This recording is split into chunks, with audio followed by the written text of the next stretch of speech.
Markus 2 ayat 32. Menjelang malam sudah matahari terbenam, dibawalah kepada Yesus semua orang yang menderita sakit dan kerasukan setan. Maka berkerumunlah seluruh penduduk kota itu di depan pintu. Ia menyembuhkan banyak orang yang menderita bermacam-macam penyakit dan mengusir banyak setan. Ia tidak memperbolehkan setan-setan itu berbicara sebab mereka mengenal dia. Dengarkan baik-baik. Lihat Markus 1 ayat 34. Markus 1 34. Ia menyembuhkan banyak orang yang menderita bermacam-macam penyakit. Jadi bukan satu penyakit, bermacam-macam penyakit dan banyak orang. Kemudian ia mengusir banyak setan. Ini harus jadi dalam pelayanan kita, amin. Tidak cukup 1-2 saja sembuh, banyak orang sembuh dan banyak setan diusir, amin. Dalam KKS saudara juga ini harus jadi. Banyak orang sembuh, banyak setan diusir, amin. Ya, banyak orang sembuh, amin. Ya, sembuh, sehat dan kuat. Nah, itulah pelayanan Tuhan itu. Sebab Tuhan berkata, pekerjaan-pekerjaan yang aku perbuat akan kamu perbuat. Dan pekerjaan lebih besar daripada yang akan kamu perbuat, sebab aku pergi pada Bapa. Sebab Tuhan murah hati, amin. Dan untuk itulah dia datang, untuk menyembuhkan, untuk mengusirkan setan. Ya, saudara percaya itu, saudaraku. Ya, jangan terus mundur, jangan terus merasa tidak enak kalau ada yang digotong ke KKS saudara. Ya, saudara terimalah itu sebagai satu kesempatan untuk menyatakan kuasa Tuhan, amin.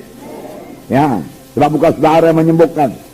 Dalam hal itu saudara jangan memandang kepada kekuatan saudara, pandang kepada Tuhan yang pemurah, pandang kepada kuasa bilur Yesus, pandang kepada janji Tuhan. Kerjaan lebih besar akan aku perbuat. Itu yang kita pandang, itu yang kita pegang. Pandang kepada Markus 16, mereka akan meletakkan tangan seorang sakit lalu itu sembuh, amin.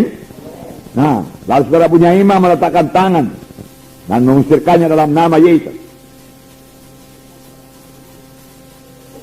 Dia Allah yang murah hati dalam memberikan berkat. Dalam Filipi 4 ayat 19 saya bacakan pada saudara.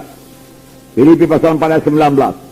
Allahku akan memenuhi segala keperluanmu menurut kekayaan dan kemuliaannya dalam Kristus Yesus. Amin. Segala apa? Segala keperluanmu. Segala, bukan sebagian keperluanmu. Segala keperluanmu, amin. Dia Tuhan yang baik, dia Tuhan yang murah hati. Kalau dia tidak menahankan anaknya yang tunggal, masakah dia menahankan lagi berkat-berkat lain daripada kita. Mari hidup benar di hadapan Tuhan.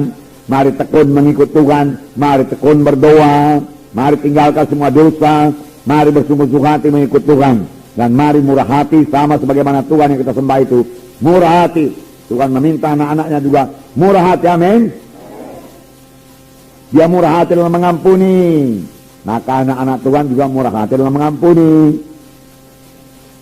Jangan sakit hati. Berapa kali saudaraku berdosa kepadaku, kuampuni Tuhan, cukup 7 kali. Tuhan Yesus berkata 70 kali 7 kali. Selalu mengampuni, selalu mengampuni. Selalu memberi, selalu memberi. Beri maka kepadamu akan diberi. Tidak ada diberi maka kepadamu tidak ada diberi. Lebih baik kita memberi. Sebab firman Tuhan berkata lebih berkat memberi daripada menerima. Berkat memberi, sebab yang kita beri itu adalah taburan kita, dia akan bertumbuh. Oleh sebab itu mesti menabur dan mesti menuai, tidak henti-hentinya sampai Tuhan datang. Amin saudara. Yang banyak menabur, banyak menuai. Dalam Lukas 6 ayat 36, siapa yang ingat apa katanya? Hendaklah kamu murah hati sama seperti Bapamu adalah murah hati. Ya. Hendaklah saya murah hati sama seperti Bapa saya murah hati. Ya. Seorang bapa yang murah hati, saudaraku, sangat merasa tidak enak melihat anaknya yang pelit.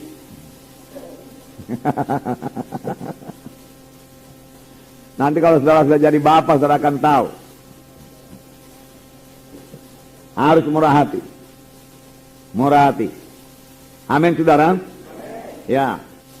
Tuhan Yesus berkata, belajarlah kepadaku karena aku lembut hati dan rendah hati. maka engkau akan mendapat sentosa bagi jiwamu. Sentosa lah yang dicari orang dunia ini. Dia cari uang supaya damai, supaya tenang. Dia piknik supaya tenang, supaya damai. Tetapi damai yang sejati, sentosa yang sejati, belajarlah kepada Yesus. Duduk di bawah kaki Tuhan Yesus, percayai firman-Nya. Mika 6 ayat 8 saya bacakan. Hai manusia, telah diberitahukan kepadamu apa yang baik, dan apakah yang dituntut Tuhan daripadamu? Selain berlaku adil, mencintai kesetiaan, dan hidup dengan rendah hati di hadapan Allahmu. Hidup dengan rendah hati. Adil, bagus. Mencintai kesetiaan, bagus. Tetapi firman Tuhan juga berkata, hidup dengan rendah hati di hadapan Allah. Hidup dengan rendah hati. Firman Tuhan berkata dalam 1 Petrus 5 ayat 5, Allah melawan orang yang sombong. Dan 1 Petrus 5 ayat 5, demikian jugalah kamu hai orang-orang muda, tunduklah kepada orang-orang yang tua, dan kamu semua rendahkanlah dirimu seorang terhadap yang lain. Sebab Allah menentang orang songkak, tetapi mengasihani orang yang rendah hati. Langkah indahnya. Tuhan melawan orang sombong dan mengasihani orang yang rendah hati. Mari kita miliki kerendahan hati.